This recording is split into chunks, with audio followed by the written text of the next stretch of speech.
ഇപ്പൊ നമുക്ക് ലേറ്റസ്റ്റ് ആയിട്ട് കിട്ടിയ അപ്ഡേറ്റ് അനുസരിച്ച് വത്തിക്കാനില് നമ്മള് മാർപ്പാപ്പയെ കാണുന്ന സമയം ആദ്യമേ നിശ്ചയിച്ചിരുന്നത് 12 മണിക്കായിരുന്നല്ലോ രാത്രി. അപ്പൊ ഇന്നലെ പ്രഭാതം മുഴുവനും അത് മാർപ്പാപ്പയെ കാണാനുള്ള ജനത്തിരക്ക് മുഖേന അത് അനുവദിച്ചിരുന്നു. അപ്പൊ ഇന്നും ഇപ്പൊ ലേറ്റസ്റ്റ് ആയിട്ട് വന്ന വാർത്ത അനുസരിച്ച് സമയം നീട്ടിയിരിക്കുകയാണ്.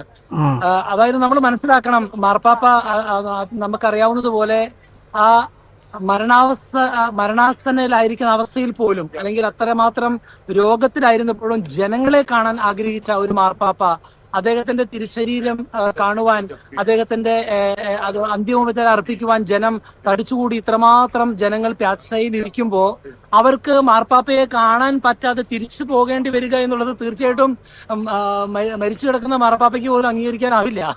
അപ്പൊ അതുകൊണ്ട് ആ ഒരു തീരുമാനം മാറ്റി വെളുപ്പിന് വരെ ജനങ്ങൾക്ക് തുറന്നു കൊടുത്തത് വലിയൊരു നല്ലൊരു കാര്യമായിട്ട് തോന്നുകയാണ്. പതിവ് പോലെ ഇന്നും അത് വെളുപ്പിന് 5:30 മണി വരെ നീട്ടിയിട്ടുണ്ട്. മാത്രമല്ല, മാർപ്പാപ്പയുടെ ഫ്യൂണറലുമായി ബന്ധപ്പെട്ടുള്ള ലിറ്റർജിക്കൽ ടെക്സ്റ്റ് ഏറ്റവും പുതിയതായിട്ട് തയ്യാറാക്കിയിട്ടുണ്ട്. അതും നമുക്ക് കിട്ടിയിരിക്കുന്ന ഒരു നല്ലൊരു വാർത്തയാണ്. എല്ലാ കാര്യങ്ങളും നന്നായിട്ട് തയ്യാറായിക്കൊണ്ടിരിക്കുന്നു. പ്യാസ നിറഞ്ഞ് കവിയുകയാണ്. 4 ഭാഗത്തു നിന്നും ജനങ്ങൾ ഒരുപാട് പരിശുദ്ധ പിതാവിന് അന്തിമോപചാരം അർപ്പിക്കുവാൻ വേണ്ടി നിറഞ്ഞിരിക്കുന്ന വലിയൊരു ജനസാഗരം തന്നെയാണ് ഇവിടെ കാണാൻ സാധിക്കുക. ഇത്രയും ആളുകളെ പ്രതീക്ഷിച്ചിരുന്നോ? അത് നല്ലൊരു ചോദ്യമാണ്. ആക്ച്വലി ഇത്രമാത്രം ജനങ്ങളെ ഞാൻ വ്യക്തിപരമായിട്ട് പ്രതീക്ഷിച്ചിരുന്നില്ല. സംസാരിച്ചപ്പോഴും പലരും അങ്ങനെ തന്നെയാണ് പറഞ്ഞത്. പക്ഷേ രാത്രിയിൽ കണ്ട ക്രൗഡ് അത് ബുദ്ധിക്ക് അതീതമായ രീതിയിലായിരുന്നു. വെളുപ്പിന് പ്രഭാതത്തിലൊക്കെ വലിയ ജനത്തിരക്കുണ്ടായിരുന്നു. തീർച്ചയായിട്ടും ഞാൻ മനസ്സിലാക്കിയത് ജോൺ പോൾ രണ്ടാമൻ മാർപ്പാപ്പ മരിച്ചപ്പോഴും ഇതുപോലെ പ്യാസയിൽ വലിയ ജനാവലി ഉണ്ടായിരുന്നു. എങ്കിലും ഇപ്പോഴുള്ള ക്രൗഡ് വലിയ ഒരു ക്രൗഡ് തന്നെയാണ്. അപ്രതീക്ഷിതമായിട്ടുള്ള ഒരു ക്രൗഡ് തന്നെയാണ് വന്നുകൊണ്ടിരിക്കുന്നത്.